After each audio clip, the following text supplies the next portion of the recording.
Ce pauvre garçon n'a pas le choix. Admettons-le. Je ne vois que l'intérêt et la crainte de souffrir ce martyre pour lui inspirer cette grotesque singerie, cette avilissante pantomime. Sa sincérité n'était qu'une comédie. Il cesse d'agir en criminel, il cesse du même coup d'être une créature capable de faire un choix moral. Bienvenue au podcast Premier Visionnement. Aujourd'hui, on parle d'un film digne de mention, ou pas, des annales du cinéma. Avant de commencer, je vous suggère fortement d'écouter le film proposé aujourd'hui, car je vais le spoiler complètement. Bonne écoute. Bienvenue au Corova Milk Bar. Aujourd'hui, on parle d'Orange Mécanique, sorti en 1971 et réalisé par Stanley Kubrick, avec Malcolm McDowell, Patrick McGee, Adrienne Corey et Myriam Carlin. Je suis Mathieu, autrement connu comme votre gentil et humble narrateur. Alors, bienvenue au podcast. Cette semaine, on parle d'un film de Stanley Kubrick. C'est la première fois qu'on parle de Stanley Kubrick au podcast. Puis, c'est ça, dans le fond, ça fait son introduction, mais c'est ça, dans le fond, il a fait beaucoup de films connus. C'est un réalisateur américain. Je pense pas qu'il a vraiment besoin d'introduction. Mes collègues podcasteurs, même de Décryptons Smallville, Steven de Cinérum là, avec sa femme, je crois que dans les semaines qui suivent, ou en tout cas en ce moment, là, ils sont en train là, de sortir leur épisode là, sur The Shining, là, qui va être qui est aussi réalisé là, par Monsieur Kubrick, même TSLP aussi ont fait ce film-là. Fait que moi, je suis parti dans une autre direction. Ça veut pas dire que je vais pas faire Shining éventuellement. Là, c'est une genre de franchise. Fait que je vois pas pourquoi je le ferais pas. Mais nous autres, on va se tourner vers le film de Clockwork Orange, sorti là, de 71. Juste petite note quand même, si mettons vous remarquez que je ne sonne pas comme d'habitude, ça fait 1h30 que je suis en face de mon ordinateur et que mon ordinateur fonctionne très mal aujourd'hui, je sais pas pourquoi. Donc, j'ai dû recourir à comment que j'enregistrais au tout début du podcast. Donc, ça se peut que la qualité sonore ne soit pas pareille comme d'habitude. Sauf que ça fait 1h30 que tu es en face à ton ordinateur et à lancer beaucoup de blasphèmes après. Après un bout, tu dois faire des choix si tu veux pas juste comme garrocher ton ordinateur par la fenêtre et ou amener ça là, avec une extrême de ultra-violence, mettons, là. Mais en tout cas... je suis désolé, mais je viens de faire de tous les temps un petit peu là, dans la dernière heure. Là. Le film de Orange Mécanique, Clockwork Orange, est tout d'abord un livre qui a été adapté aussi là, en 1965. Le livre est sorti lui-même là, en 1962. Je vais en revenir un petit peu plus loin là, dans le fond, là, la version 1965 là, que vous pouvez trouver sur YouTube. Dans le fond, là, c'est une version d'à peu près 1 heure réalisée là, par Andy Warhol. Mais je vais en parler là, dans le fond à la fin du podcast. Pour l'enregistrement d'aujourd'hui, là, pour la plupart, je ne l'aurais pas vu. Dans le fond, là, en ce moment, je ne l'ai pas vu. Mais comme que vous savez, là, qu'est-ce que je fais d'habitude? D'ici la sortie du podcast, je vais l'avoir couvert et vous allez avoir probablement là, un petit résumé là, de 10 minutes à peu près. Qu'est-ce que j'ai à dire sur cette version-là du film qui est en noir et blanc. Juste pour vous prévenir, si des fois vous voulez l'écouter là, avant de commencer le podcast, là, mais j'en ferai aucune référence avant la toute fin, là, après là, ma conclusion. Dans le fond, Monsieur Kubrick là, est comme un peu reconnu là, pour avoir vraiment une vision unique de son film, comme qui a dit là, à Monsieur McDowell là, pendant le tournage. Là, il sait ce qu'il veut. Il ne sait pas ce qu'il veut, mais il sait ce qu'il veut pas. Fait que ça ressemble à ça. On sait que c'est un réalisateur là, qui, dans le fond, là, qui est très demandant, très, très perfectionniste. La version du film, initialement, avait supposément 4 heures. Là, ben, probablement la version là, de montage. Ça, c'est normal. Là. Dans le fond, on a un film de 2 heures et quart. C'est sûr que là, on vient quasiment de doubler là, la longueur du film. Mais, à quelque part, ben, c'est ça. Si on coupait 1 heure, mettons 1 heure et demie, là, ben, bien sûr, M. Kubrick, là, lui, quand il finissait là, de tourner ses films, on détruisait absolument tout de qu'est-ce qu'il avait filmé. Là, c'est comme pourquoi qu'on peut pas retrouver les maquettes de 2001, l'Odyssée de l'espace, puis des affaires de même. Il était juste comme le tournage est fini, puis on n'en parle plus, puis on détruit tout. C'est un film là, que, en bout de ligne, là, 1971, on est après l'ère des. Ben, on est dans l'ère, dans le fond, là, de la libération, le mouvement hippie, là, que je pense qu'il commence à tirer un petit peu à sa fin, mais on est dans la guerre du Vietnam aussi, là, qui a commencé, puis qui, dans le fond, qui va terminer là, assez bientôt, mais. C'est juste pour s'en replacer un petit peu à l'époque. Initialement, ben, on avait. C'est une affaire que j'avais déjà lu sur les Beatles en tant que tel, là, mais tu sais que je savais pas exactement là, si c'était vrai ou pas. Puis c'est ça, dans le fond, leur faisant ma recherche pour le film, ben, les Beatles étaient impliqués pour faire, dans le fond, le film d'aujourd'hui, initialement, là, avant que M. Kubrick embarque, je crois bien, on devait avoir là, les 4 Beatles, mais qui aurait fait le personnage d'Alex, ben, ça aurait été tout l'autre. Vraiment pas Beatles, mais un peu là, dans la même lignée. Là, dans le fond, on aurait demandé à M. Mick Jagger, le chanteur des Rolling Stones, pour être Alex, et finalement, ben, on aurait eu là, les Beatles là, comme Doobies, excusez. Fait que finalement, ben, toute l'idée était abolie, là, bien même rendu où ce qu'on est rendu là, à la fin des années 60, on avait les Beatles qui se sont séparés, puis en tout cas, finalement, ça a changé de main partout. Puis on a eu un total autre film. Le livre, dans le fond, ben moi je l'ai lu je l'ai écouté sur Audible avant là, de faire mon enregistrement là, pour essayer là, de comparer. Là.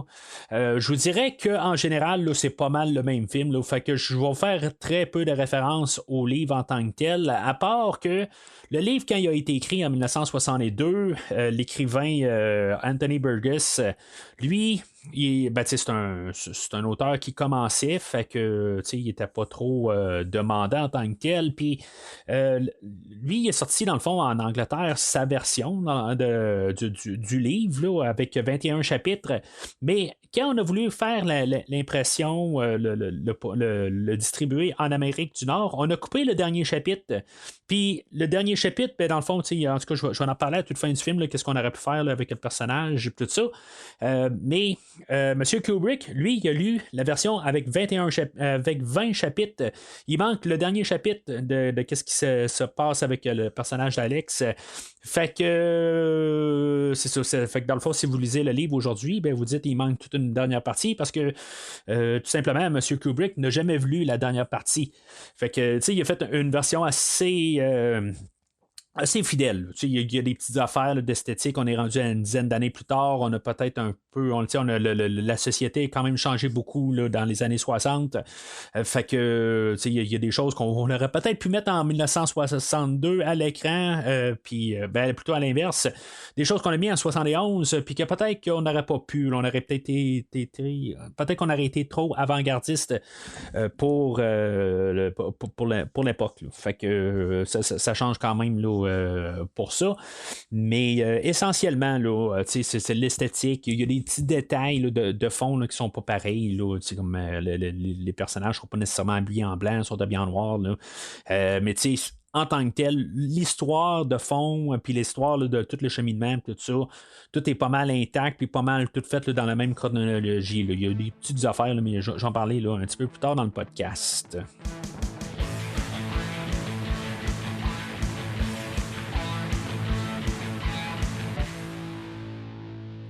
Alors, le synopsis du film va comme suit. Le film suit Alex, un jeune délinquant passionné de musique classique et de violence. Comme dans le livre, Alex dirige un groupe de voyous et s'engage dans des actes de brutalité. Après son arrestation, il est soumis à la technique de Ludovico pour le reformer, ce qui le rend incapable de choisir librement entre le bien et le mal. Cependant, cette méthode de conditionnement a des conséquences dévastatrices sur son psyché. Fait que, dans le fond, en bout de ligne, on a un jeune qui va, dans le fond, pour des erreurs de jeunesse, des corrections, des affaires de même, là, dans le fond, c'est pas mal ça qu'on va montrer un peu d'un côté, là, que on est jeune, puis des fois, on peut essayer de faire des affaires, puis apprendre peut-être là, de nos erreurs à quelque part, là, peut-être où on va maturer. Là, c'est beaucoup plus peut-être là, sur le côté livre. Là, je vais en revenir à la toute fin du podcast. Sinon, on a la thématique là, comme de l'hypnose là, de la société qui envoie comme des idées à quelque part pour te pousser à faire des choix. Puis, tu sais que dans le fond, les choix ne sont pas purement là, de la personne elle-même. On va avoir comme au milieu du film, là, où Alex fait comme hypnotisé, dans le fond, là, pour dans le fond, là, pour comme être renvoyé là, dans la société. C'est un peu montrer c'est qui mène le groupe. Là. On a Alex là, sur ses Joobies, là, dans le fond, que lui va implémenter là, ses règles, comme que la société, à quelque part, va implémenter ses règles sur Alex, sauf qu'en même temps, c'est ça qu'on montre aussi. Comme ces Joobies et comme Alex, dans le fond, le choix se fait d'eux autres mêmes, que eux autres, quand ils ont décidé qu'ils n'écoutaient pas ce qui est supérieur à eux autres, mettons, là, que c'est pas eux autres qui vont pouvoir les faire changer là, d'avis. Là. Fait que c'est ça. C'est une question de choix qui ne peut pas être poussé par quelqu'un d'autre que par soi-même.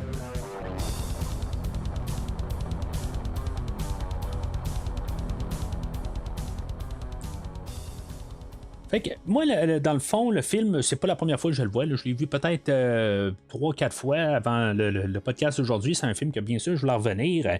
Je m'étais acheté, dans le fond, le coffret le Stanley Kubrick qui était sorti là, il y a une bonne couple d'années. Là, en 2011, là, je l'ai à côté de moi, là, où il y a 7 films dedans. C'est un réalisateur qui a fait, je pense, 13 films complets, puis 3 films, là, 3 petits films, dans le fond. Là, comme c'est ses premiers films là, en bout de ligne. Là. Fait que, éventuellement, je pense que je vais revenir à ce réalisateur-là. Il y a quand même d'autres films, là, à part The Shining, là, que je veux faire. Là. Il y a vraiment d'autres films là, dans toute sa filmographie. Il y a tellement de classiques, dans le fond. Et, mais c'est ça, on va revenir à ça éventuellement au podcast. Puis, fait que c'est ça. Dans le fond, le film commence où dans le fond, on a carrément là, un écran. Dans le fond, on a le générique là, d'ouverture.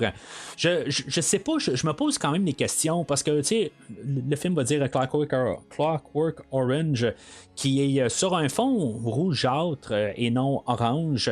Fait que des fois, je me dis, est-ce que ma télé est calibrée là, correct là, pour le visuel là, du film, à quelque part, là, où ce que le Blu-ray n'est pas bien calibré, quelque chose de même. Là. En tout cas, ça, je vais vraiment me poser la question là-dessus en voyant ça, là, mais ça frappe énormément là, à quelque part en ouvrant là, tout de suite le film. Aussi, je vais parler tout de suite quand même un peu là, de le côté là, visuel du film. C'est un film où on va vraiment avoir tout le temps là, tout le temps quelque chose à regarder, là, l'esthétique, il y a tout le temps là, quelque chose qui est tout le temps étrange à l'écran. C'est un film un peu psychédélique, là, on est dans ce moment-là aussi, justement, là, dans les débuts des années 70.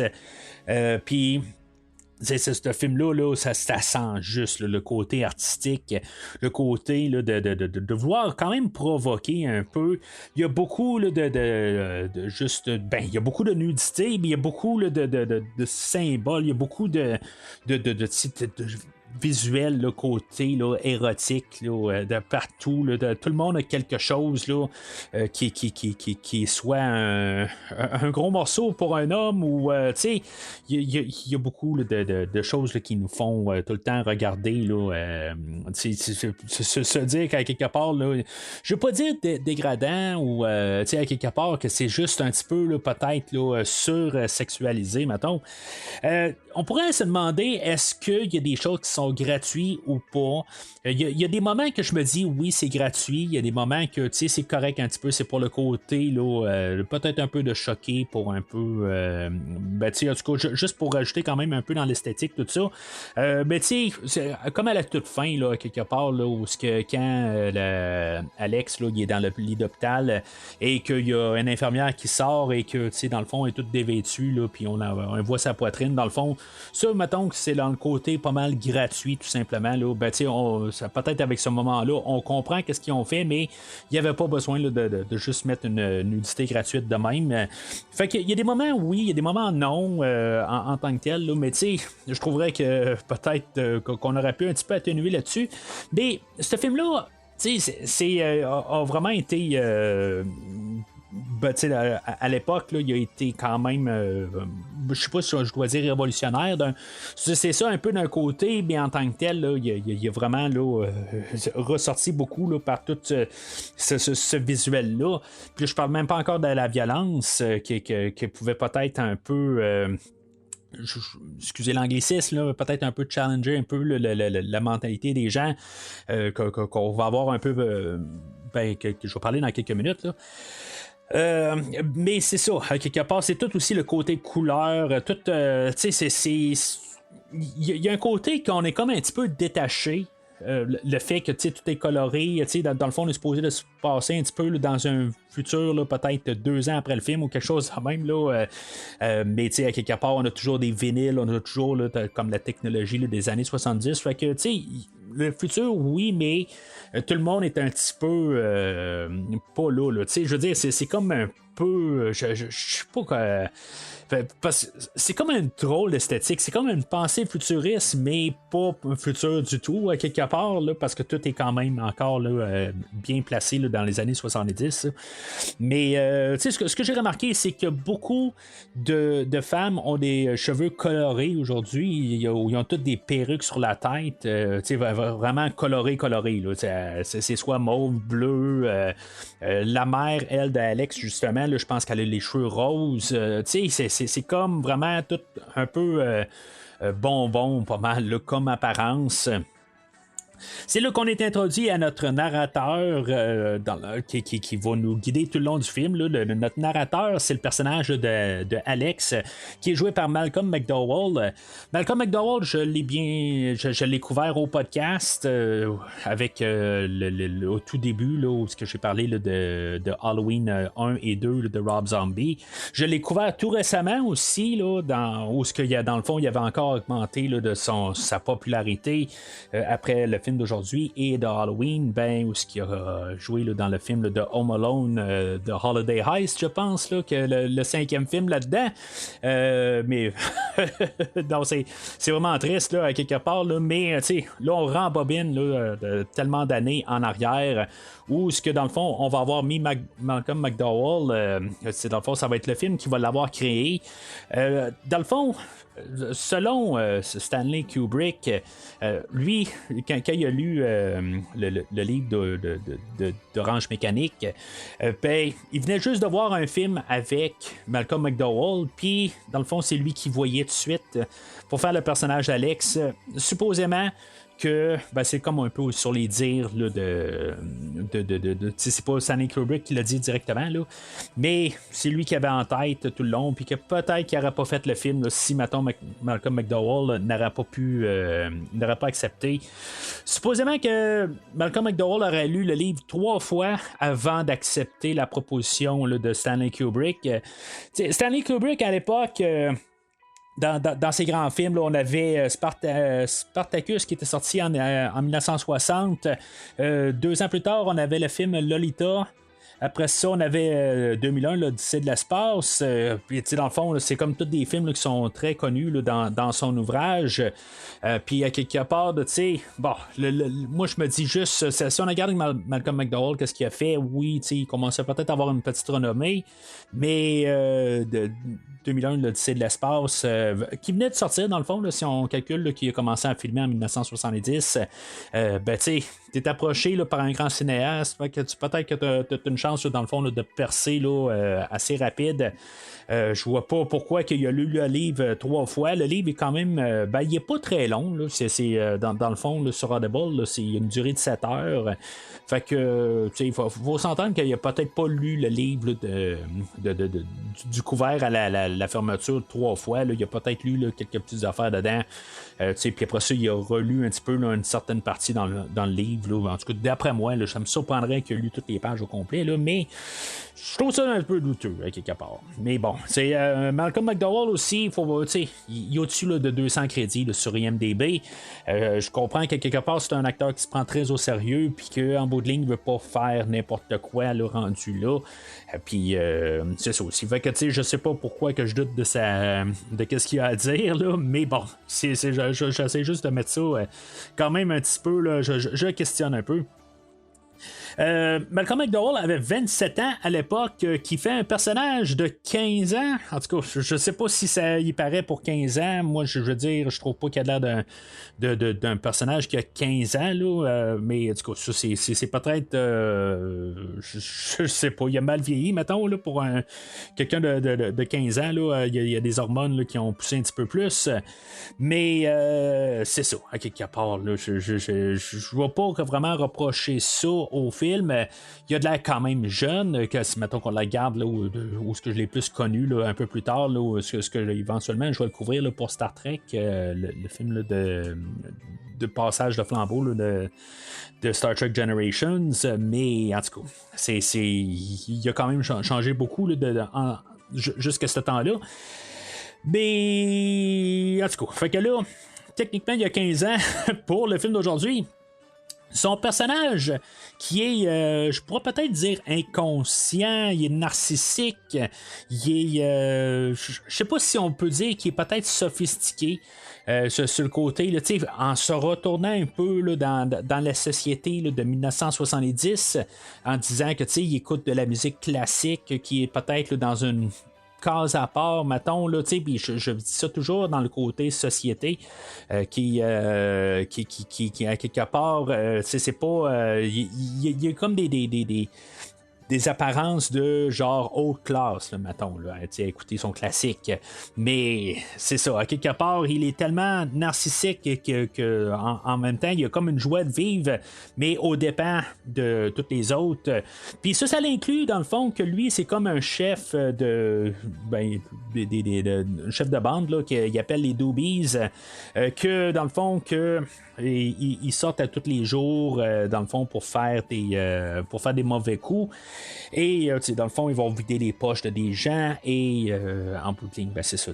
Ça va être comme ça qu'ils vont faire leur argent.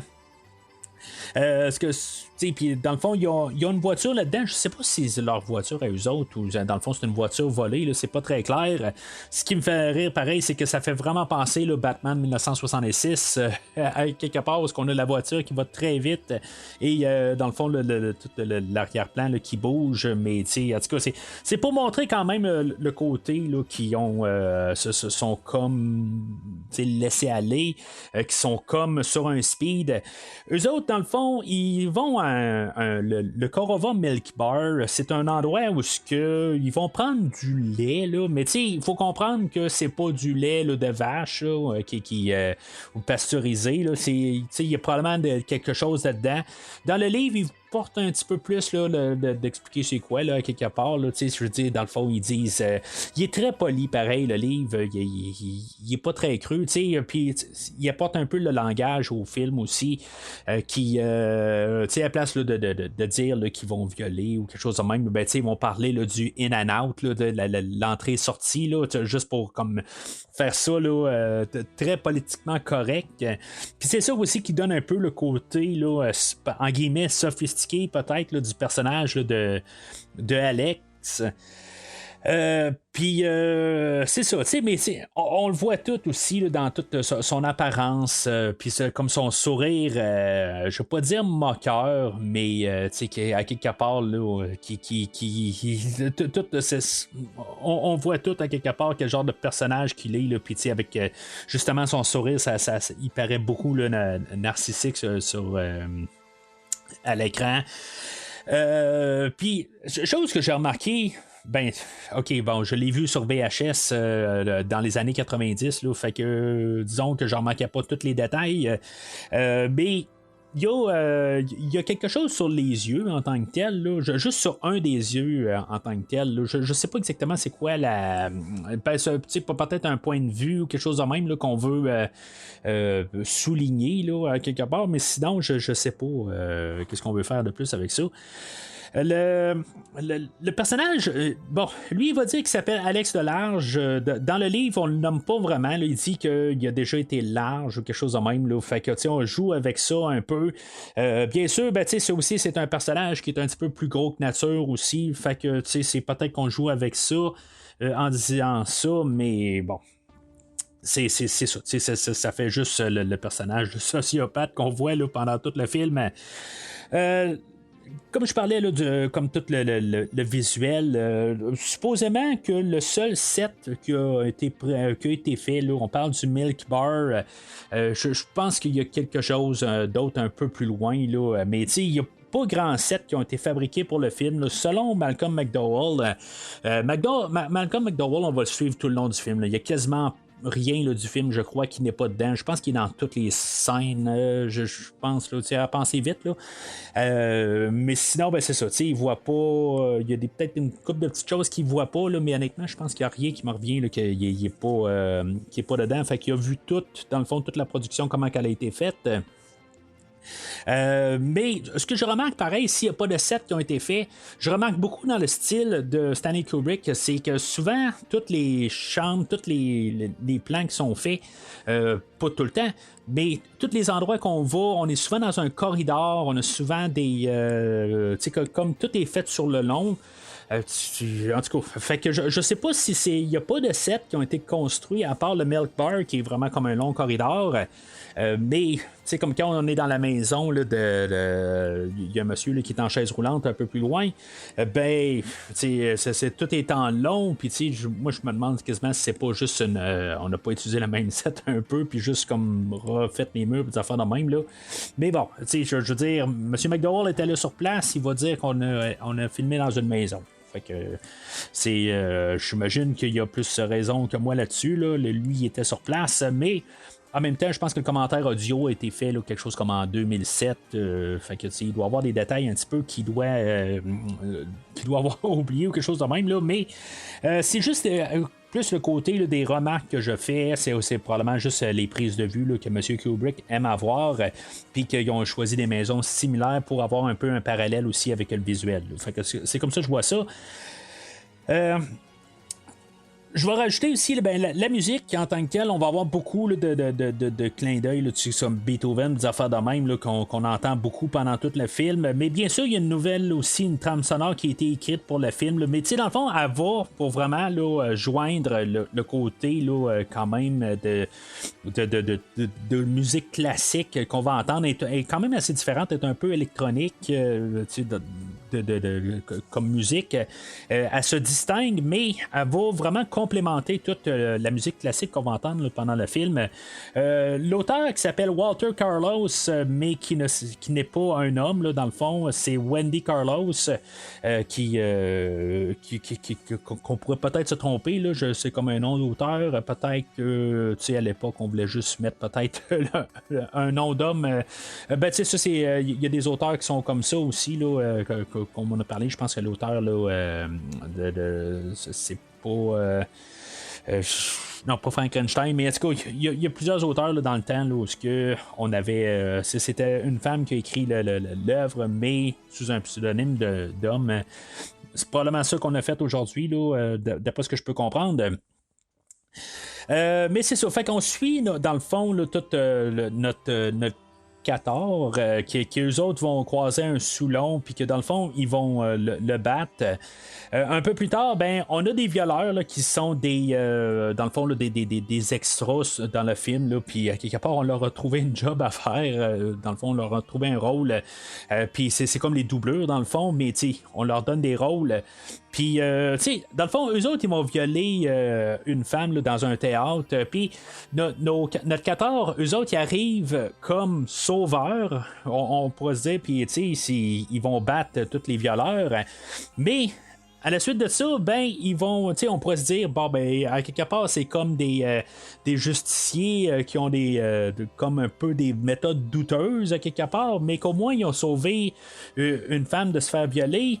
Mais après ça, ben, ils vont rentrer là, dans la maison d'un couple et ils vont violer la femme. Fait que, moralité douteuse, mais c'est ça, on essaie là, de quand même là, arriver, là, puis de comprendre qui qu'on a. Ils sont pas mal là, imprévisibles. Je pense que c'est ça qu'on va apporter là, comme idée, que on peut se dire, bon, ben, c'est des... Ben, c'est ça. C'est pas des bonnes personnes, mais à quelque part, ils vont pas aller si loin que ça. Et après ça, ben, dans le c'est ce qu'ils vont appeler là, comme dans leur... ben, ils vont dire, là, comme ils vont appeler ça, l'ultra-violence, là, comme le déchaînage d'ultra-violence, quelque chose de même. Là. J'ai pas écouté la version française là, pour l'enregistrement, là, mais ils vont utiliser ce mot-là que je pense qui a été traduit comme ultra-violence. Là. Fait que c'est ça, à quelque part, qui va embarquer là-dedans. Puis c'est ça, à quelque part, ils vont pas se gêner là, dans le fond de battre le monsieur qui ne peut pas marcher, puis dans le fond de violer sa femme là, en face de lui. Je sais pas si c'est fait de bon goût ou mauvais goût, à quelque part, je veux dire, c'est le côté de justement avoir tout le temps la musique classique qui joue en arrière fait qu'on est un petit peu détaché de tout ça. Je pense que c'était un peu le but là-dedans de juste comme montrer quand même qu'on n'a pas à... c'est dramatique, c'est horrible, mais l'autre côté, c'est comme un monde fictif aussi. Puis, de pas trop s'en faire d'un côté ici. Je pense que c'est comme ça joue sur deux niveaux en même temps. Dans la scène de viol, il va chanter Singing in the Rain, qui est de Gene Kelly. Puis... dans le fond, là, c'est pas Stanley Kubrick qui est arrivé avec cette idée-là. Ben, en même temps, il savait pas comment monter la scène, justement, parce qu'elle était peut-être un peu trop intense. Fait que Kubrick arrive, il demande à M. McDowell, il dit, est-ce que tu es capable de danser, quelque chose de même? Puis tout d'un coup, il s'est mis à chanter là, carrément le Singing in the Rain. Et M. Kubrick a embarqué tout de suite avec l'idée. Paraît que M. McDowell a rencontré là, M. Kelly, l'interprète original, là, quelques années plus tard, et finalement ça a été très bref. M. Kelly n'aurait pas apprécié beaucoup là, d'avoir incorporé là, sa chanson dans le film d'aujourd'hui à cause de tout ça, mais bon.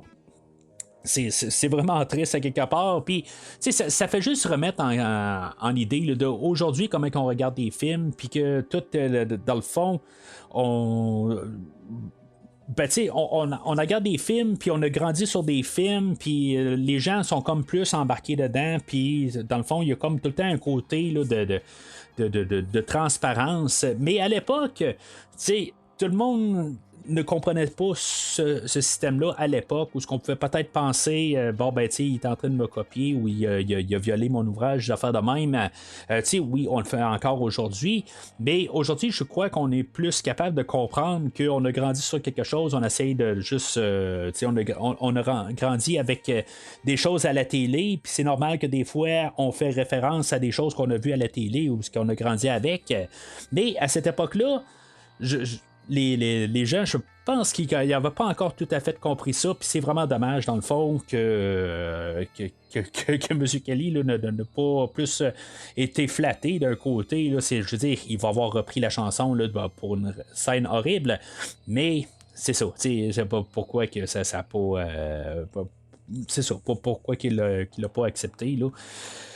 Mais il y a plusieurs exemples même. Là, on a John Carpenter avec The Thing, puis que en bout de ligne, là, le réalisateur original n'a pas pris que John Carpenter est parti dans une totale autre direction. avec son film. Puis aujourd'hui, ben, on peut comprendre pourquoi que M. Carpenter a fait ça, parce que lui, à quelque part, il refait un film, mais il veut comme rendre hommage, mais en même temps, il veut mettre ça, ben, il veut mettre sa texture dessus. Puis c'est ça. Mais c'est le monde là, d'Hollywood, à quelque part. On fait la même affaire, puis dans le fond, on le regarde de haut parce qu'on dit, bon, ben, je l'ai fait mieux avant, ou si, mettons, on fait quelque chose de totalement différent, ben, on est là à dire, on a violé l'idée originale. Fait qu'en tout cas, c'est l'ironie de la chose. Fait que, c'est ça, tout dans le fond, là, tout pas mal, là, la première demi-heure là, est là pour montrer là, comment que c'est comme le chaos là, dans la tête à Alex, comment que la moralité, il n'y en a pas.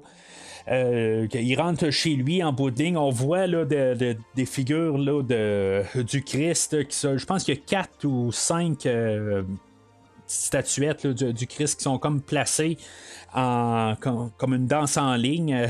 Puis, je veux dire, il va jouer avec ça.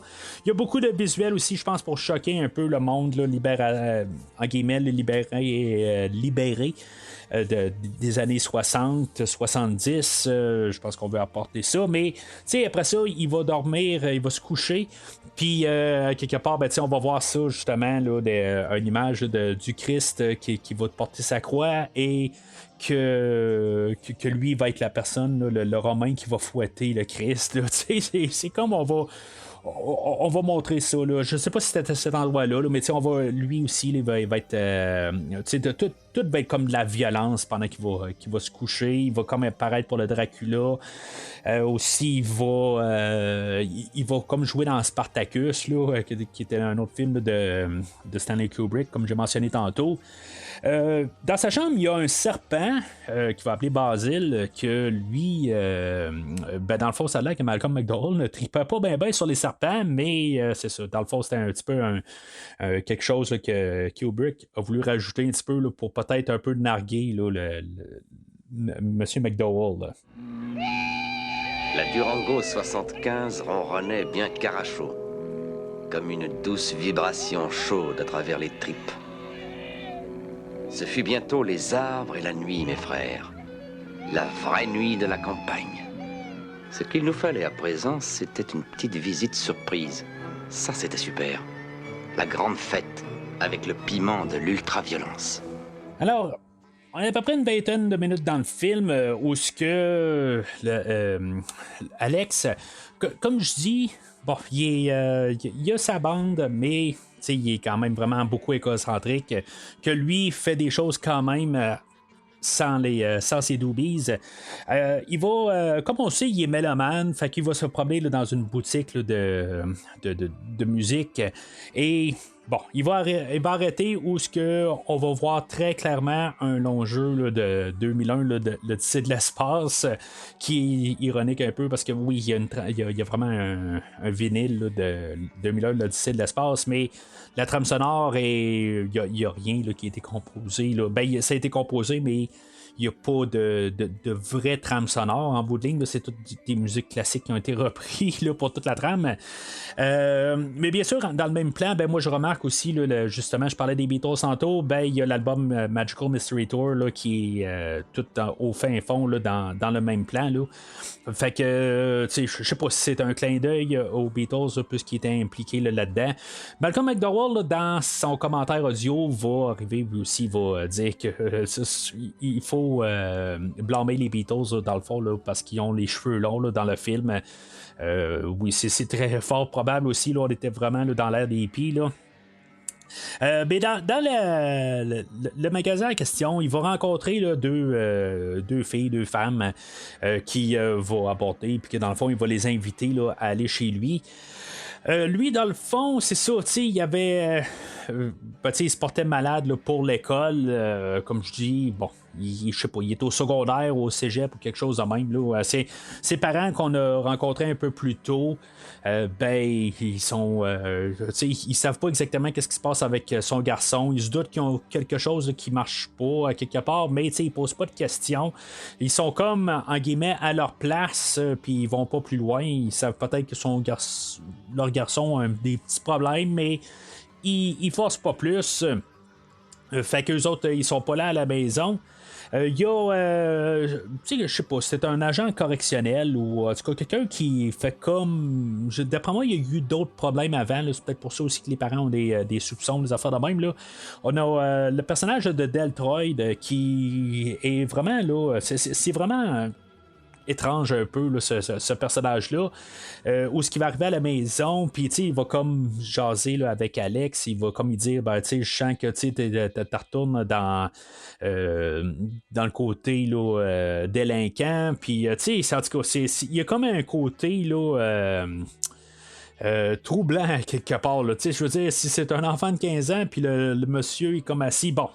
OK, si le Malcolm McDowell a 15 ans, puis en réalité a 27 ans, peut-être que Deltroid, lui, il a. Il est 40 ans, puis que pour de vrai, ben, il a peut-être 17 ans. Là. On va peut-être prendre ça comme ça. Là. Sinon, ben, pourquoi qu'il touche son paquet? En tout cas, il y a comme un petit côté là, homo-érotique là-dedans là, qui est vraiment là, étrange un peu là, qu'on cherche à juste comme nous provoquer quelque chose de même. Puis surtout pour encore une fois pour apporter le côté libération sexuelle, je crois bien là, des années 69-70. Mais c'est ça. Fait que en bout de ligne, il va amener les deux filles chez lui. Puis, en tout cas, je me posais la question. Puis, je suis content qu'il y avait le commentaire audio là, pour un peu répondre à la question. Dans le fond, on a comme une scène en accéléré où ce que Alex va s'amuser avec les deux filles en question.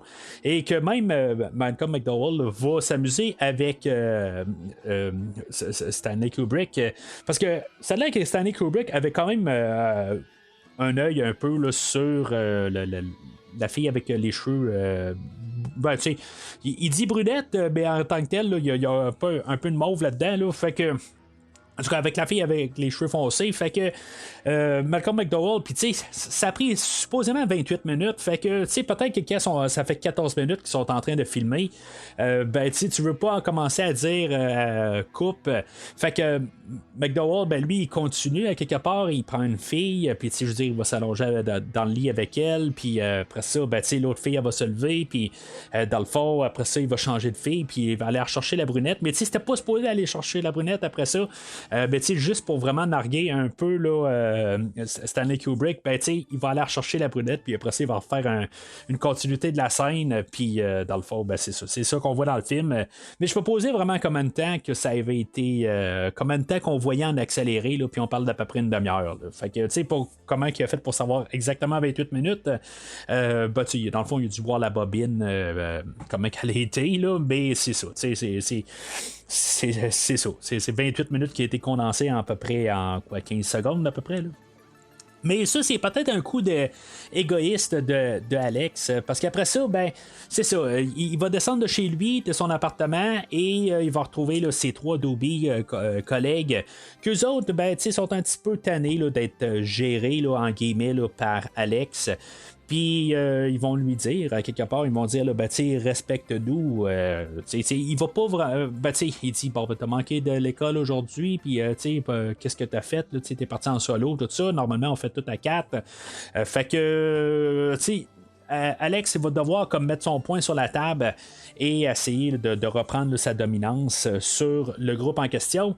Sauf que comme que j'ai dit tantôt, ben c'est ça, c'est à quelque part pour faire changer quelqu'un, tu le fais pas changer par la force.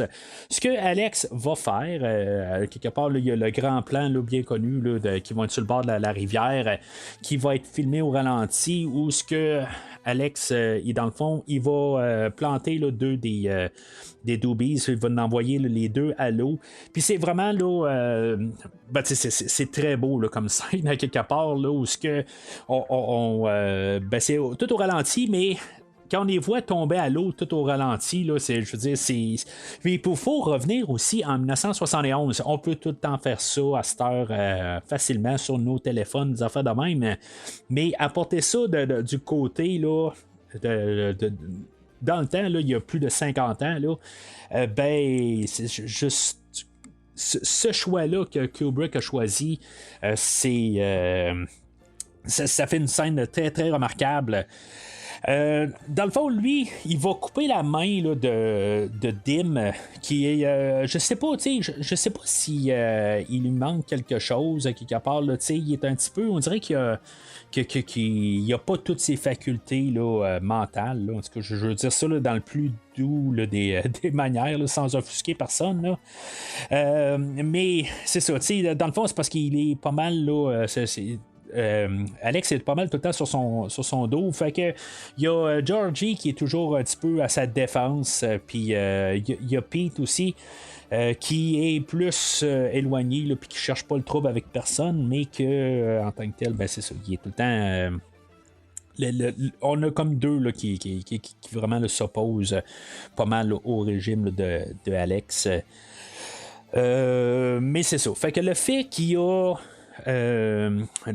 qui s'est opposé, ben, il a résisté. Dans le fond, il a dit bon, ben, tu sais, votre petite insurrection, là, ben, va amener nulle part. Il va faire à croire un peu, là, bon, ben, c'est beau, c'est quoi, vous aviez quelque chose en tête, tout ça, ben, là, tu sais, je vais embarquer dans votre plan, là, tu sais, juste pour lui donner un petit peu.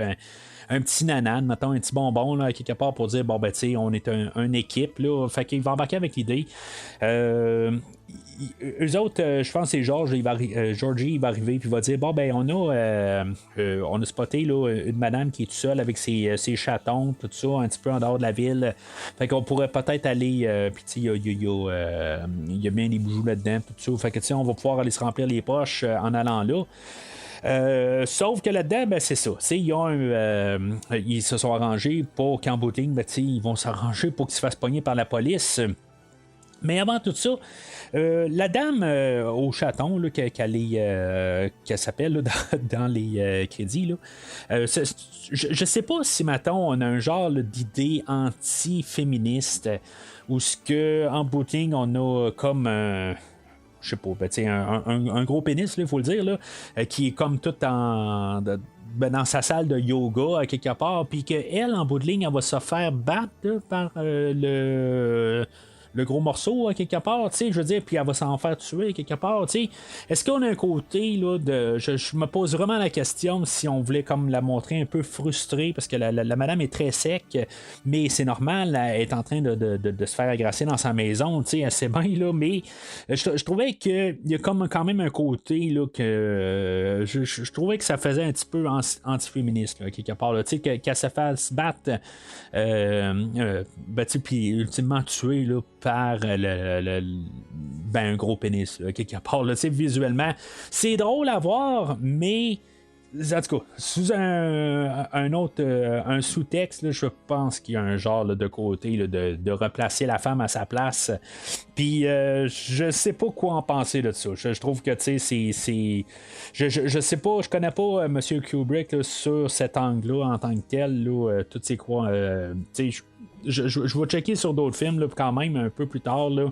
Je sais que ben, il y a beaucoup de films un petit peu plus érotiques. Là, on a le film là, Eyes Wide Open, Eyes Wide Shut, avec Tom Cruise puis Nicole Kidman, que je pense que ça déborde un peu de l'érotisme. Puis, en tout cas, il y en a dans quelques autres films aussi. Mais c'est ça. À quelque part, là, je sais pas exactement où ce qui se tient là-dessus, mais moi, juste visuellement, c'est ce que je me dis. Je comprends qu'on veut tout le temps mettre des femmes nues un peu partout, mais que finalement, ben, qu'on la tue avec le gros pénis, je me dis, bah, c'est ça. Quelque part, ça n'en dit gros, pour pouvoir faire un jeu de mots, là. Fait que puis tu sais, elle dans le fond, elle va se défendre avec la statuette de Beethoven qu'elle a en bout de ligne, tu sais, fait que bon, chacun se bat contre les choses qu'il aime, peut-être, je sais pas, tu sais, elle l'aime-tu, elle l'aime pas, tu sais, c'est ça, à quelque part là. Fait que lui il est arrêté, puis il va être incarcéré là, ben tu sais, supposément là, il y aurait une sentence là, de 14 ans de prison. Puis là, ben c'est ça, tu sais, dans le fond, il tombe dans le système, il va devenir un numéro à partir de là, il va être 655 321 là, en tout cas, je pense qu'ils disent 655 321 là, quelque chose de même là. Puis c'est ça, tu sais, dans le fond, on va en étant arrêté. il va être interrogé, bien sûr. Puis, petit caméo, quelque part, sans être un caméo pour ce temps-là, mais en voyant ça là, en rétrospective, ben. Un ben, tu sais, comme le gros bras là, policier là, qui va cracher même au visage là, d'Alex, ben c'est Victor McClung de Beverly Hills Cop. Je l'ai vraiment pas reconnu là. Ben, on est quand même 13 ans avant Beverly Hills Cop, mais il y a vraiment un autre visage là, où si mettons là, vous préférez là, c'est le grand méchant là, dans Rambo 2 là. C'est comme c'est la 4e fois là, que Steven Berkoff vient au podcast, puis je m'en attendais tellement pas. Dans le fond, je pense qu'il a fait un caméo là, dans Axel F. Là, je pense que j'en ai parlé avec Steven là, quand on en a parlé, là, mais bon, je veux dire, c'est vraiment juste voir Steven Berkoff avec en guillemets, un autre visage, une autre allure. Là. Je ne l'ai pas reconnu, c'est vraiment juste que je regardais là, tous les acteurs un peu plus tard. Là. Mais c'est ça, à quelque part, ça a l'air qu'il aurait craché là, une 20aine de fois au visage. Puis c'est complètement dégueulasse. Là. Mais je trouve que cette scène-là apparaît. Moi, je l'aurais coupé. Honnêtement, là, j'ai toujours trouvé que le crachat au visage semblait d'une coupure. Il y a quelque chose qui fait entre les deux que genre bon ben c'est ok, on crache. Puis c'est comme pour mener à ça là, j'ai comme trouvé il y a toujours quelque chose là, une coupure dure là, un hard cut au travers de ça là.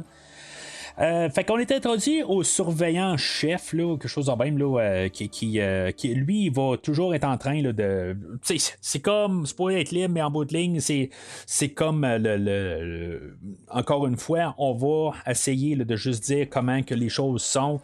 C'est comme, lis pas les papiers, fais juste signer. C'est comme tout le temps en train de donner des ordres pour avancer, mais en bout de ligne, il y a le droit de l'homme est pas là du tout, là, quelque part, puis il n'y a pas de logique, il n'y a pas de gros bon sens. Quand Alex il doit vider ses poches, il y a à peu près 1 mètre à devoir s'étirer, puis dans le fond, ben, c'est ça, il peut pas voir qu'est-ce qu'il signe. Ben, on joue avec ça un petit peu là, le côté là, de toute la société qui est en train de juste nous pousser à l'avancée, puis quelque part de ne pas se casser la tête. Éventuellement, ben, c'est ça. Alex, lui, il recherche une manière de pouvoir ne pas avoir de vivre là, ses 14 ans là, de prison. Il va faire un 2 ans là-dedans, puis éventuellement, ben. Il va entendre parler là, d'une méthode, dans le fond, pour pouvoir sortir assez rapidement là, en suivant une certaine expérience. Fait qu'il va quand même avoir un bon comportement. Il va mais dans le fond, il y a toujours un anguille sous roche où ce qui va comme faire le gentil, mais en bout de ligne, il y a toujours les idées. Là, ben, je pense que c'est là qu'il justement, il fait comme lire la Bible, mais dans le fond, c'est ça. Lui, dans sa tête, il voit qu'il est en train là, de fouetter le Christ, puis tout ça. Puis finalement, ben, il laisse la Bible ouverte et le prêtre arrive, il dit tu es en train de lire la Bible. Puis dans le fond, il y a un côté là, mal compris de tout ça, que lui, il va déduire là, que Alex, lui, est en train de vouloir se reformer dans sa tête. Il veut que c'est une bonne personne à quelque part. Puis il va l'envoyer dans le fond là, pour faire là, l'expérience là, que je parlais tantôt. L'affaire là-dedans, c'est que ça, je pense que c'est pas assez apporté dans le film d'aujourd'hui, le côté politique là-dedans, mais c'est un peu tout ça aussi, là, la société, tout ça, il y en a quand même un petit peu là, quand on la regarde dans le film, mais je pense que c'est pas assez exploité là-dessus. Je pense qu'on se concentre peut-être plus sur Alex, puis c'est correct de nos côtés aussi, mais il y a comme un ministre que lui arrive avec cette idée-là, tout ça, puis pouvoir reformater le monde un peu pour être sur la soi-disant le bon chemin. Et que lui va endosser ça, là, le projet là, de Dovico, quelque chose de même. Là. Puis, éventuellement, ben, c'est ça. Il va être comme un peu réprimandé là-dessus, tout ça. Là, puis il va mal paraître, tout ça, là, pour forcer là, les gens à faire ça. Mais c'est ça qu'on va apporter là-dedans, où ce que, en bout de ligne, lui, on va le pousser à aller faire là, cette expérience-là, ne sachant pas c'est quoi. Mais c'est comme un peu combattre le feu avec le feu. C'est c'est tout le temps ça un peu. Ça, je sais pas si je prends ça de ce film-là à quelque part comme mentalité que j'ai toujours dans le fait là, que tu sais, si t'aimes, puis je pense que je l'ai déjà dit au podcast aussi, là, mettons que t'aimes le macaroni au fromage, mais tu sais, si tu passes des semaines et des semaines à manger juste du macaroni au fromage comme que t'aimes tant, ben il y a des grosses chances que tu aies une surdose de ça. Puis c'est ça qui va faire, dans le fond, le personnage de Alex. Dans le fond, on va pousser beaucoup de violence tout le temps. Puis finalement, ben c'est ça. En voyant juste la violence, ben il va en devenir comme un peu écœuré. On va quand même y placer une drogue dans lui. C'est là il va comme devenir un peu ben à moins que ça soit réactif à ça, que si mettons il y a comme des le côté là, biologique là, qui commence à avoir comme un peu une excitation, quelque chose de même là-dessus, que ça va le rendre malade, mais bon, cette partie-là je l'ai pas tout à fait trop compris, mais éventuellement ben, c'est ça, il devient malade en voyant là, de tous des actes de violence, ou si maintenant il voit quelque chose d'un peu trop sexuel. Mais c'est ça, à quelque part, là, est-ce qu'il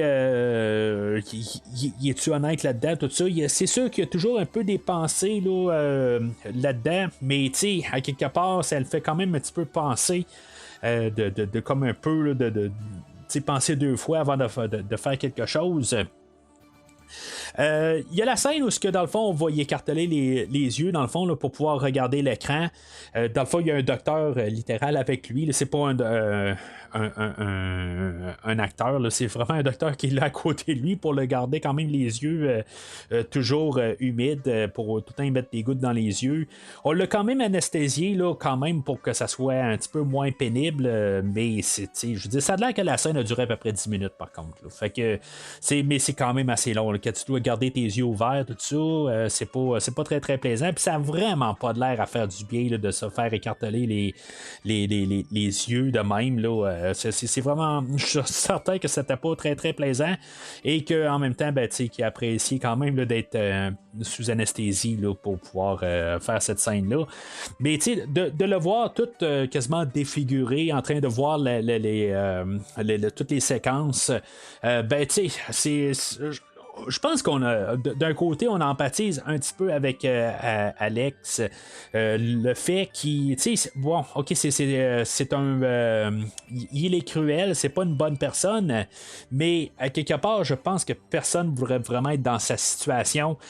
Puis, tu sais, moi, je vais aller sur le côté que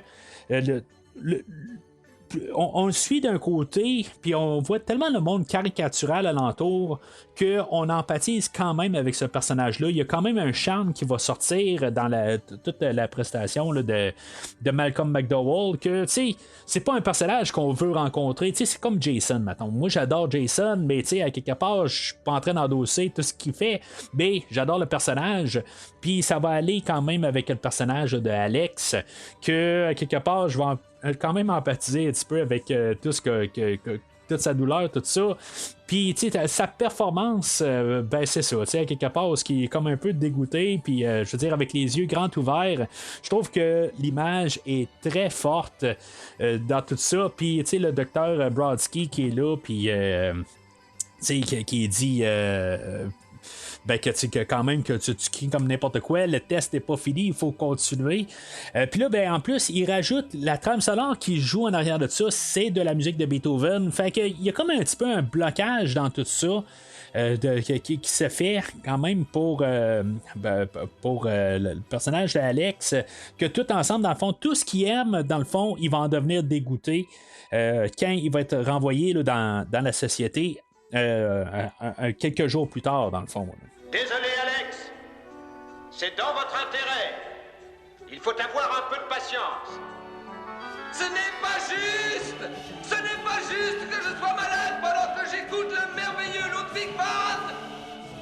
C'est un risque que vous devez prendre. Le choix, c'est vous qui l'avez fait. Fait que Alex est comme, en guillemets, guéri. Et on va le renvoyer là, dans la société. Là. Dans le fond, il a fait passer là, les tests ultimes là, devant le conseil là, qui devait regarder ça. Il va avoir été, dans le fond, dans une genre de pièce de théâtre. Il va avoir un acteur qui va être là, dans le fond, puis il va l'aborder. Il va demander comment ça va, tout ça. Puis, dans le fond, il va commencer à l'insulter. Juste, dans le fond, pour voir tout le temps les niveaux qui vont augmenter. finalement, ben, il va lui donner une claque, puis dans le fond, il va le frapper, il va le pousser. Supposément que quand même, les 2 fois que j'ai écouté le film, dans le fond, là, pour l'épisode d'aujourd'hui, il va pousser là, Malcolm à terre et il va comme envoler. Je trouve que quand même, il y a quand même un peu là, de chance qu'il pourrait vraiment se blesser. Puis dans cette scène-là, ben, justement, il va se briser une côte en tombant. Là, en tout cas, ou quand c'est l'acteur là, qui va comme un peu s'appuyer dessus, ben, il va au moins s'en failer une. Là, peut-être pas casser, là, mais en tout cas. Ça n'a pas été bien là, pour M. McDowell en filmant cette scène-là. Après ça, ben, c'est ça. Dans le fond, il va devoir lécher là, le soulier là, de l'acteur, dans le fond, là, juste pour vraiment démontrer là, qu'il il est plus capable de se dévendre. Puis aussitôt qu'il s'arrive à vouloir peut-être faire un peu de violence, ben il va être comme carrément impuissant. Après ça, ben il y a un modèle qui va sortir et dans le fond là, qui va le tenter aussi dans le côté sexuel et en bout de ligne il va être comme tenté là, d'aller la toucher puis que finalement ben, il ne pourra pas. Fait que dans le fond, c'est là pour convaincre les juges, dans le fond, pour dire bon, ben, il est totalement guéri et finalement, ben, on peut le renvoyer dans la société. C'est sûr que je parle un peu aussi là, du côté là, de renvoyer là, comme la société arrive, puis faire comme quasiment des robots, des affaires de même, là, de juste comme les renvoyer. Là, on est guéri, puis on est renvoyé, tout ça. Puis c'est en tout cas. C'est clairement un commentaire qu'on veut faire. Mais c'est ça, ça marchera pas tout à fait de même. Quand, dans le fond, Alex, lui, va rentrer chez lui, mais dans le fond, ses parents ne le savaient pas, ça va trop vite. Qu'eux autres ont trouvé un locataire pour habiter là, dans leur maison là, en attendant, quelque chose de même. Là, peut-être pour, en guillemets, le remplacer. Mais c'est ça, Alex lui va être rejeté quelque part là, puis il va se sentir tout mal. Il va peut-être plus se mettre à penser à partir de là. Il va avoir quand même un genre de deuil à faire. Mais c'est ça, quelque part. Je veux dire, je pense qu'il va peut-être un peu se rendre compte là, un peu là, de tout le mal qu'il a fait. On va comme faire renverser la vapeur. Dans le fond, il va avoir semé tout ce il va récolter tout ce qu'il a semé, dans le fond, là. Puis, dans le fond, ça va être ça qui va être pas mal là, tout le dernier acte du film. Dans le livre, j'en parle quasiment pas là, du livre. Au tout début du livre, il y avait plus d'incidents. Au début, on avait le Soulon, on avait les violeurs au théâtre, puis après ça, ben, on avait aussi le couple qui sont violés. On a ça dans le film, mais il y avait plusieurs incidents un peu qu'on voyait. Là. Je pense qu'il y avait un professeur d'école, ou en tout cas, il y avait quelqu'un qui s'en allait à l'école, puis il y avait des livres avec lui, puis en tout cas, il jouait avec ses livres, des affaires de même.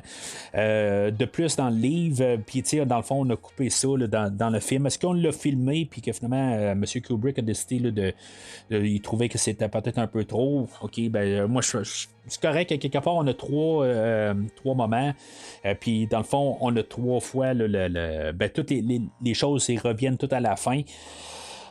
Pour se fermer.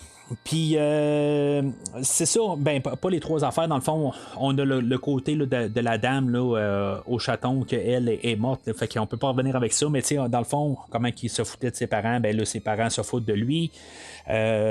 Puis, dans ça, ben c'est ça, à la toute fin, c'est ça, il y a le Soulon, moi je l'ai pas entendu dans le livre, là. Quelque part, lui il revient pas, mais éventuellement, ben, il est battu par tous les sans-abri et Alex va tomber là, sur ses anciens collègues, il va tomber là, sur Dim et Georgie, que eux autres sont rendus maintenant policiers. Je crois que dans le livre, c'est Georgie n'est plus là. Lui, il est mort, tout simplement. Là, il a pogné quelque chose, puis il est décédé là, dans ce temps-là. Mais c'est ça, où il va décéder avant la fin du livre, mais c'est pas très très clair, hein, quelque part, parce que je sais que c'est pas Peter qui a pris qui est avec Dim. Mais c'est ça. Fait que, dans le fond, eux autres vont prendre leur vengeance aussi sur Alex. Quelque part, ils vont l'amener, puis ils vont comme lui mettre la tête sous l'eau. Un peu plus tôt, Alex il les a garochés à l'eau. ben là, maintenant, c'est eux autres qui le mettent à l'eau, dans le fond, pour le noyer. Bien sûr, Malcolm McDowell, entre deux plans, il y avait une genre de bonbonne d'oxygène là, qui pouvait quand même respirer sous l'eau, parce que la scène, il doit avoir à peu près 1 minute là, qui est sous l'eau, fait que il faut s'entendre qu'il il peut pas vraiment garder son souffle. Ben, il pourrait, là, mais on a vu plusieurs affaires, là, justement, comme dans le premier film de Rob Zombie, là, qui est toujours avec de Halloween, là, je pense que c'était Danny Trejo qui mettait sa tête sous l'eau comme ça, puis dans le fond, ben, c'était lui qui contrôlait si mettons il pouvait sortir, puis lui, Danny Trejo poussait beaucoup là, vraiment le temps, mais tu sais, à quelque part, là, c'est sûr qu'une minute ça commence à être long pareil, là, fait que, en tout cas, ça pourrait être dangereux. Mais c'est ça. Fait que dans le fond, encore une fois, il a récolté ce qu'il a semé avec ses anciens doobies. Et comme étant tout perdu, ben il va se ramasser comme par hasard à la maison là, où ils ont violé là, où ils ont attaqué le couple et qu'ils ont violé la femme du couple. Un autre caméo, sans en être un à cette époque-là, dans le fond. Le personnage là, de M. Frank Arthur qui est comme un écrivain là. Dans le livre, on sait qu'est-ce qu'il écrit dans le fond là, il est en train d'écrire quelque chose qui s'appelle A Clockwork Orange. Clockwork Orange, selon l'auteur, il y a plusieurs définitions. Lui, il a entendu ça, je pense, là, dans un café là, en Angleterre, je crois bien. En tout cas, il y a plusieurs affaires. Moi, ce que je peux en tirer en bout de ligne, là, que c'est comme un fruit quelque part, ben, c'est un orange, puis qu'il y a quelque chose à l'intérieur qui peut être tout savoureux, puis c'est ça qu'on a aujourd'hui, qui est comme sur une minuterie avant de soit explosé, ou en tout cas qui doit fleurir, mettons, là, ou évoluer, ou mûrir. Puis c'est ça, caméo, dans le fond, le monsieur fort qui est là avec monsieur Frank Alexander, ben c'est nul autre que Darth Vader lui-même, qui est David Prowse, qui est là, dans le fond, qui va supporter, qui va tenir, qui va trimballer soit Malcolm McDowell ou qui va trimballer le Peter voyons, Patrick McGee en chaise roulante. Ben c'est ça. C'est Monsieur Darth Vader qui va avoir un super succès. Là. Bien sûr, c'est la version physique de Darth Vader, pas la voix. Il y a une différence entre les deux. Mais si maintenant vous voulez savoir qu'est-ce que David Prowse a de l'air sans son costume de Darth Vader, ben vous l'avez à l'écran. Fait que tu sais. Moi, dans le fond, ça a été deux belles affaires que j'ai vues dans le film, là, en fait, de caméo avant là, de leur gros succès, là, en guillemets, là, pour les acteurs, en bout de ligne. Là, de David Prowse, c'est sûr que, peut-être qu'il est plus reconnu aussi là, comme étant l'entraîneur aussi là, de Christopher Reeve pour Superman 78. Mais c'est sûr. C'est sûr que le corps de Darth Vader, c'est le corps de Darth Vader, mais sauf qu'on ne voit pas le visage. Fait que, puis quand on voit le visage de Darth Vader dans le Retour du Jedi, ben c'est pas lui. Là. Fait que, je pense que je voulais juste le noter de même. Mais c'est ça, c'est pas tout à fait clair exactement le personnage là, de Monsieur Alexander. Lui, il reconnaît-tu tout de suite Alex, ou c'est juste quand il va se chanter là, dans le bain, il va se mettre à chanter là, Singing in the Rain. C'est pas très clair parce qu'il va faire quand même son appel avant que Alex il se mette à chanter Singing in the Rain. Fait que je sais pas tout à fait, mais c'est là que dans le fond qu'il va comme qu'il va avoir un breakdown dans le fond, puis qu'il va comme se fâcher, tout ça. Mais c'est comme je pense qu'il l'a reconnu, mais il était comme pas tout à fait certain. Il avait lu on voyait comme une en-tête de journaux qui parlait d'Alex qui avait été libéré, puis dans le fond c'était tout médiatisé son affaire. Fait que dans tout ça, en tout cas, c'était pas à 100% très très clair de quand est-ce qu'il sait que dans le fond, la femme de M. Alexander, il n'y a pas. Lui, il y a. Elle, plutôt, elle a pogné une pneumonie, mais lui, dans le fond, il va mettre ça sur le dos là, de son viol un mois avant, puis c'est ça, à quelque part, là, ben, c'est ça. Elle est décédée de toutes des complications de tout ça. Mais lui, il va mettre ça là, sur le dos là, de Alex et sa bande. Fait que lui, dans le fond, va préparer sa vengeance. Il va appeler là, un couple d'amis qui vont comme l'emprisonner là, dans une chambre et dans le fond, qui vont lui faire jouer là, de la musique de Beethoven. Que, dans le fond, il va carrément là, vouloir s'enlever la vie là, au lieu d'endurer ça. Mais c'est ça aussi, tantôt je parlais là, que j'étais pas trop sûr pour ma télé qui était toute bien calibrée. Ben, Alex, il va se faire offrir du vin, puis le vin, il n'a pas de l'air vraiment du vin, quelque part. Là, il y a de l'air de genre du vin avec du lait dedans, là, ou vraiment du vin avec beaucoup d'eau dedans, là, qui a dilué son vin, là, mais c'est pas. Il n'y a pas de l'air très, très aussi bon là, que Alex essaie de le prétendre, mais à quelque part, il se sent tout forcé de prendre le vin. Là. Fait que c'est ça. Mais Alex, lui, c'est ça. Dans le fond, il va être carrément là, drogué et endormi, puis après ça, quand il va se réveiller, ben. Comme qu'il avait lu dans les coupures de journaux, dans le fond, tout ce qu'il aimait, ils vont le dégoûter. Fait que on va mettre du Beethoven dans le piton, puis dans le fond, ça va être trop pour lui. Puis il va se tirer par la fenêtre en espérant mettre fin à ses jours. Mais il n'aura pas mis fin à ses jours. Là, je peux dire, à quelque part, Monsieur Alexander a voulu prendre vengeance sur lui, mais il ne voulait pas le tuer. Puis, tu sais, parce que dans le fond, il aurait pu le laisser là, puis juste ou carrément l'enterrer ailleurs, tout ça, mais on va l'apporter à l'hôpital. Puis le film va pas mal finir là, dans ces moments-là où il va être hospitalisé, ses parents, tu sais, dans le fond, on va renverser la machine encore dans l'autre sens, où ses parents vont venir, ils vont, dans le fond, vouloir le ramener à la maison. Tu sais, dans le fond, ils vont s'excuser de comment ils ont agi, mais tu sais, ils vont renverser là, comment ils ont parlé là, il y a environ 1 heure avant ça. Puis c'est ça. Alex, lui, dans le fond, il va pouvoir, comme peut-être tout ce choc émotif-là, tout ça, va faire qu'il va pouvoir partir dans l'autre sens.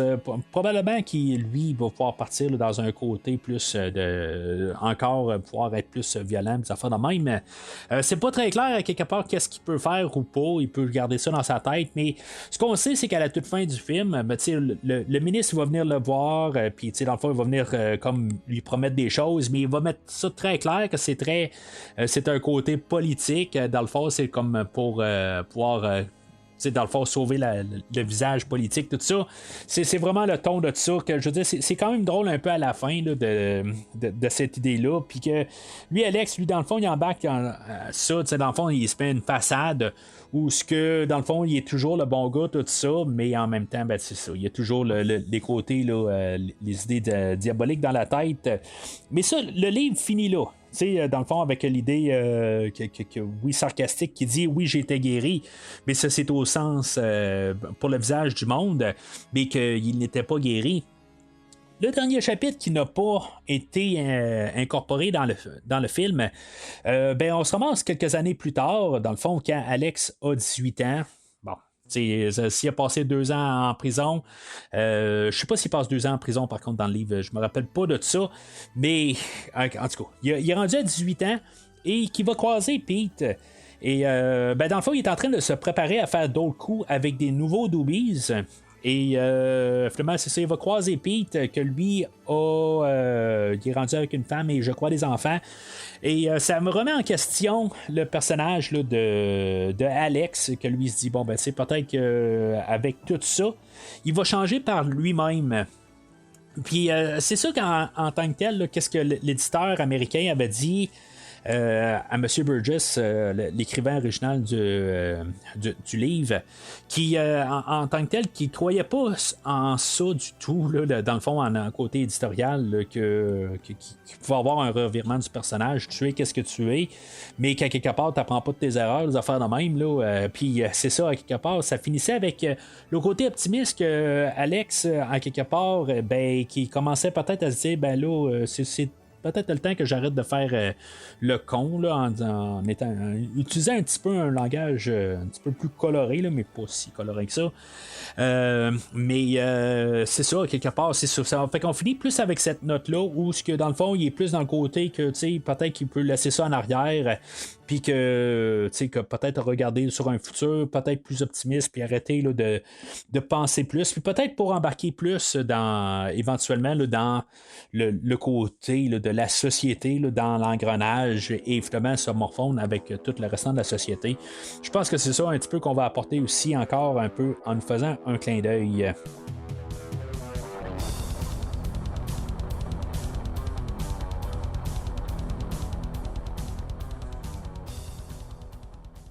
Alors, en conclusion, ben, c'est un film qui est très solide. Honnêtement, j'adore ce film-là. Puis c'est plate que je ne l'ai pas réécouté avant. Dans le fond, on a beaucoup d'affaires. C'est vraiment une expérience à vivre. C'est un film qu'il faut écouter d'un trait, je crois bien, là, pour mieux l'apprécier. Puis, c'est pas un film qu'on écoute là, en arrière-plan. C'est un film qu'il faut vraiment s'asseoir puis juste regarder. Il y a tout le temps plein d'affaires à l'écran que M. Kubrick a apporté à l'écran. C'est vraiment un film là, qui était vraiment bien construit. C'est un film qui est très, très solide. On a eu des imitateurs. Des imitateurs. Je veux pas rabaisser là, le travail là, des autres, là, mais dans le fond, c'est un film là, qui a montrer un peu là, de la société, comment elle s'en va, puis juste comme peut-être essayer de faire un miroir à la société. Là, est-ce que les gens sont capables de le prendre ou pas?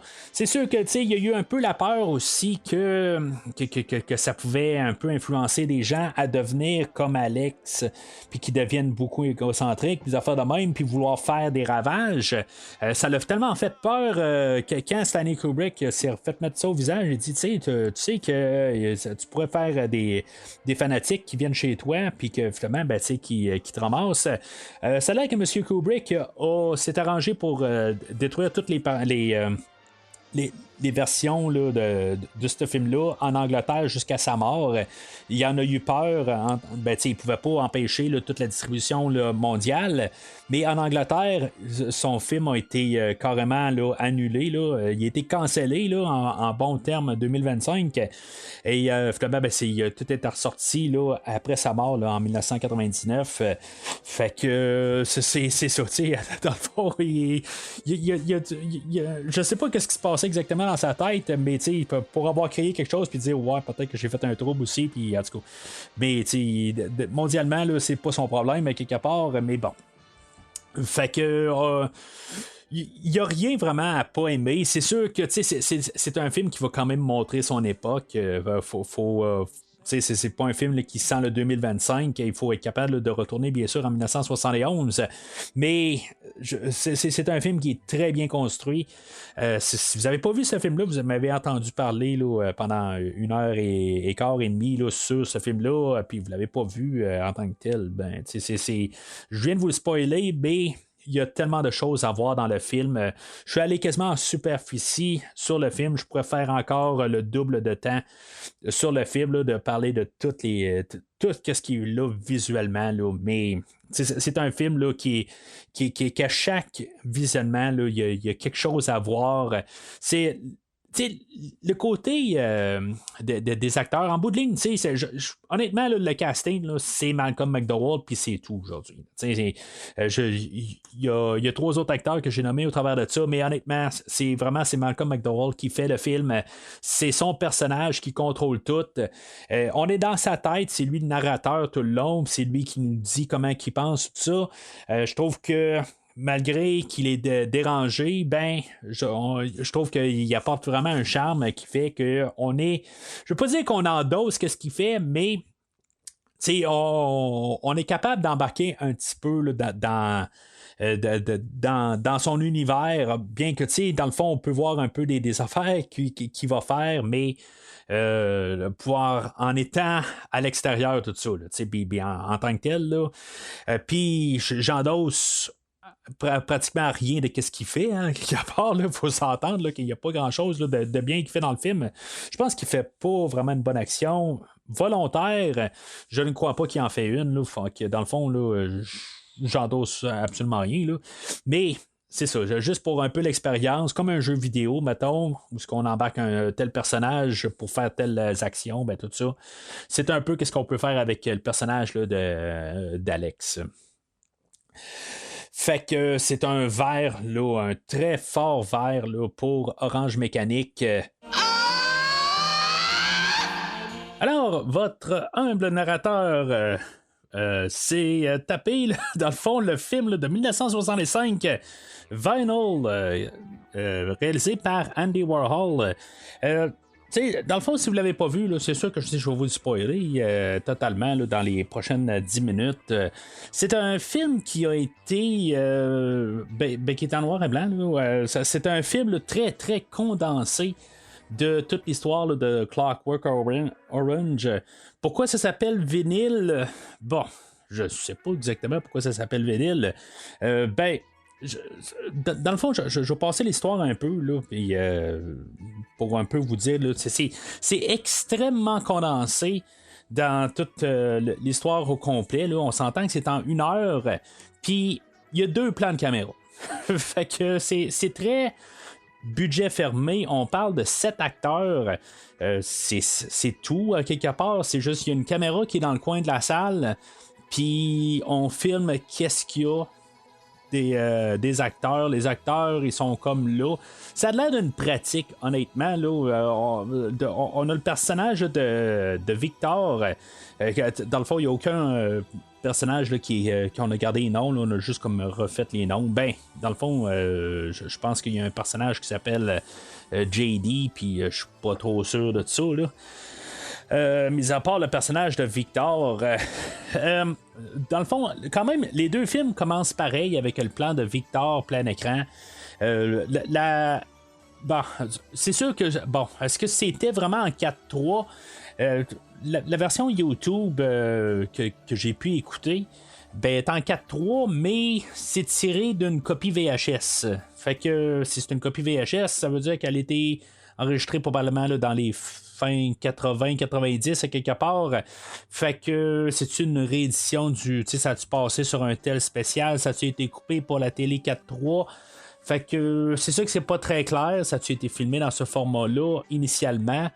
Ça a fait une couple d'endroits là, à l'époque là, pour Andy Warhol, que lui, dans le fond, c'est un monteur c'est un monteur tout simplement là, dans le fond là, il va avoir fait beaucoup là, dans sa carrière là, des clips musicaux, puis ça va paraître quand même là, son intérêt vers la musique là, dans le petit film d'aujourd'hui. Mais dans le film là, il y a beaucoup de perte de temps. On commence le film là, ça prend genre 4 minutes pour qu'il se passe peut-être quelque chose. On suit là, notre Victor là, qu'on voit là, tout plein écran. On se demande qu'est-ce qu'il fait.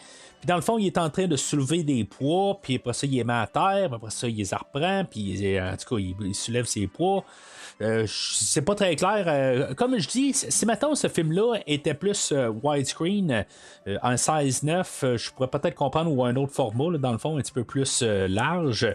Je pourrais plus comprendre qu'est-ce qu'on voit, même parce que ça prend vraiment un bon bout de temps là, pour comprendre qu'est-ce qu'il y a sur les côtés. Au début, je pensais que c'était peut-être des vinyles justement qui tenaient. Finalement, c'est ça, je me rends compte que c'est des proies. Ça prend 4 minutes. Là. C'est vraiment long. Puis pour un film là, qui dure juste un petit peu plus qu'1 heure, on prend vraiment là, 1/12 du film là, pour nous montrer ça. Après ça, c'est ça. On a le monologue là, de Victor que lui il dit qu'il fait ce qu'il veut faire. Puis dans le fond, c'est ça quelque part un petit peu pour comprendre là, mettons, si on le fait en parallèle avec Alex.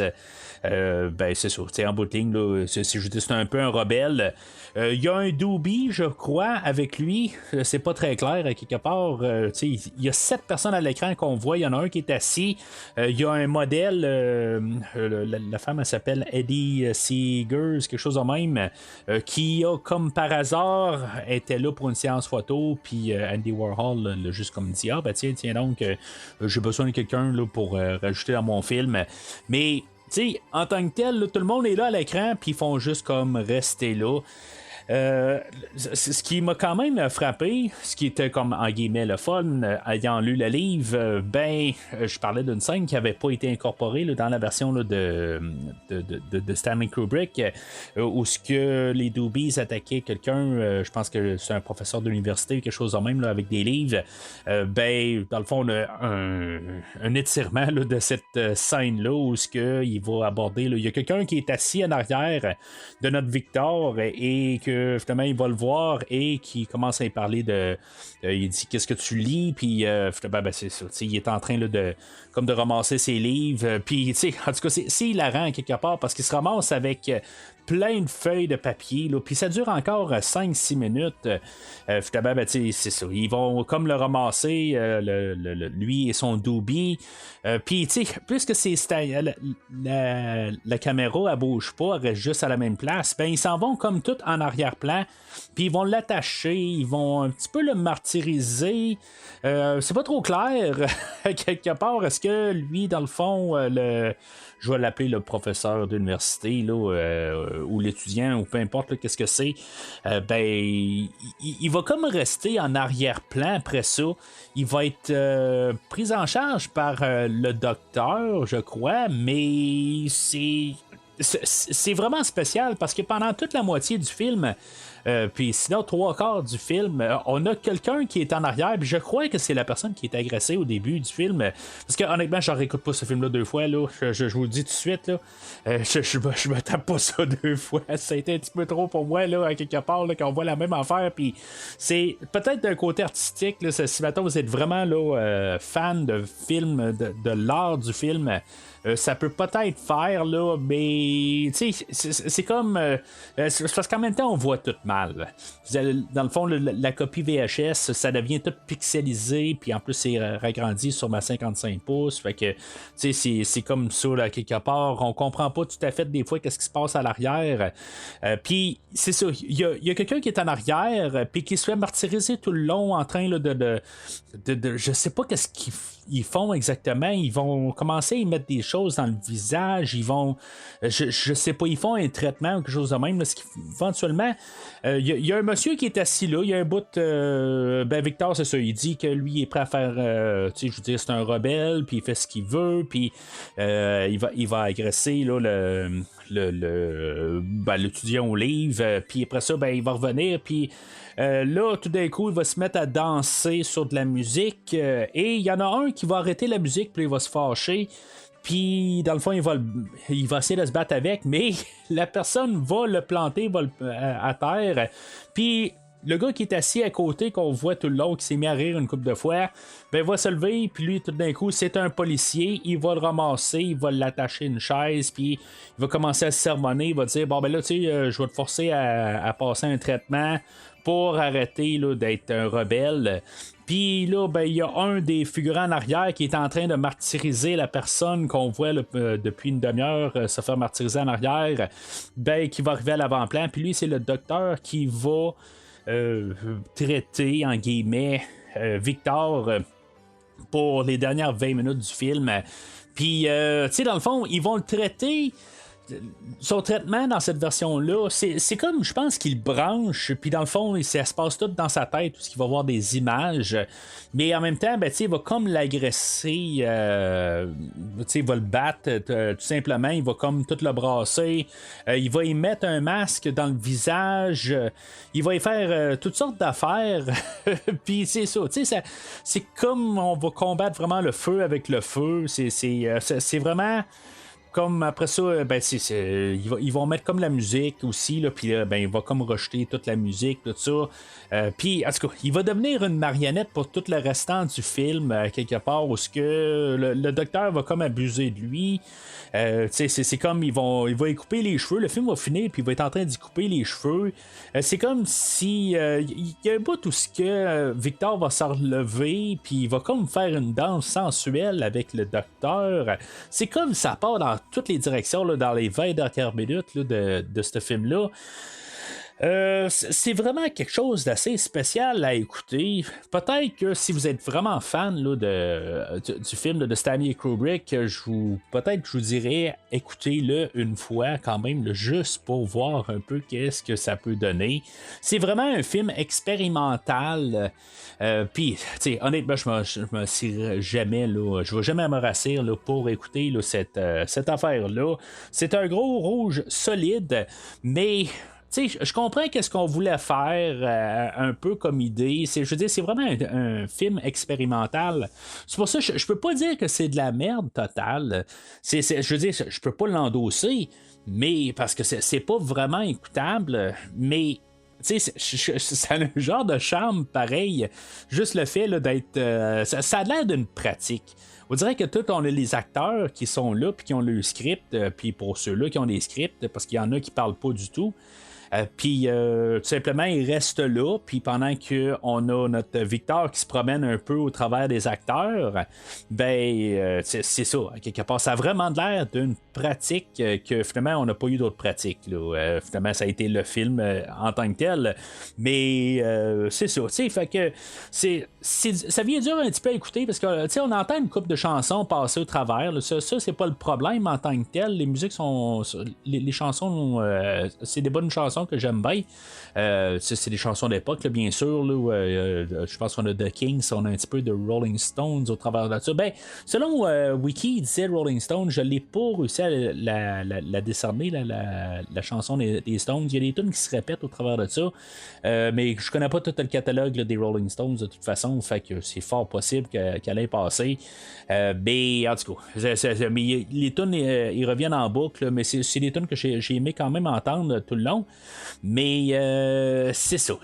Honnêtement, si vous n'êtes pas fort sur l'expérimental, vous avez besoin de quelque chose de plus concret, de plus vraiment.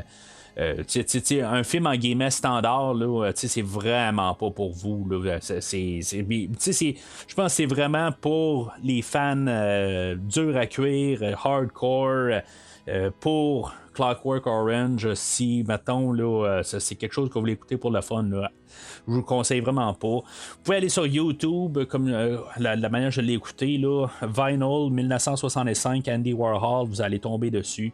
Mais sinon, c'est ça. Je peux vraiment pas endosser.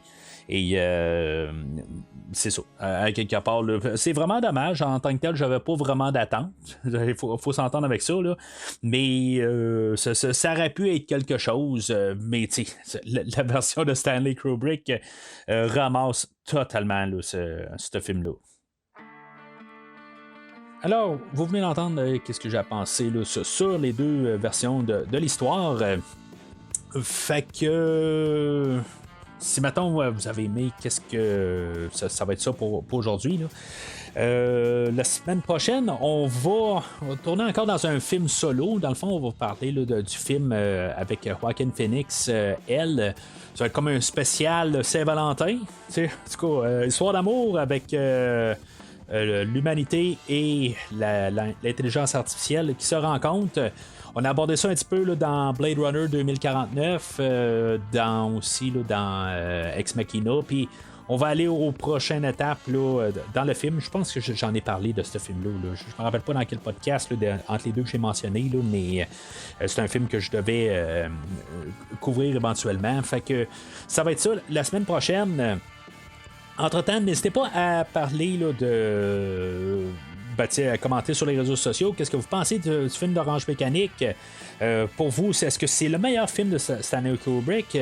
C'est The Shining, 2001, l'Odyssée de l'espace. N'hésitez pas à laisser vos commentaires dans les sur la plateforme de réseau social de votre choix. Mais sinon, d'ici le prochain épisode, mes frères et mes sœurs, après ce podcast plein d'ultra-violence, je vous libère.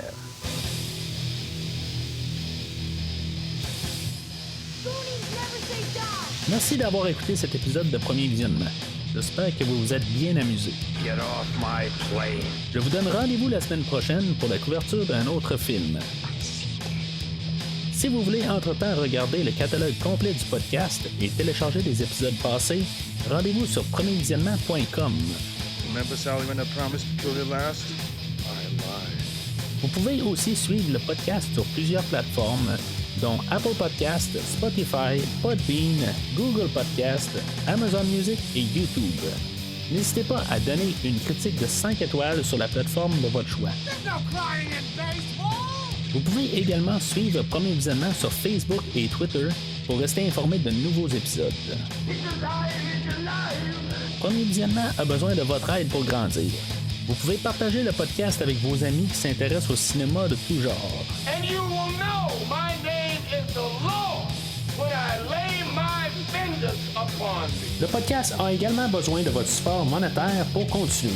Avec un don de 10$ pour un ou 25$ pour 3 films non franchisés disponibles sur Netflix ou n'importe quel support nécessitant pas un achat, le podcast s'engage à couvrir votre choix dans les 3 mois pour vous remercier de votre don. You can't handle the truth. En espérant vous voir au prochain épisode. My mom always said life was like a box of chocolates.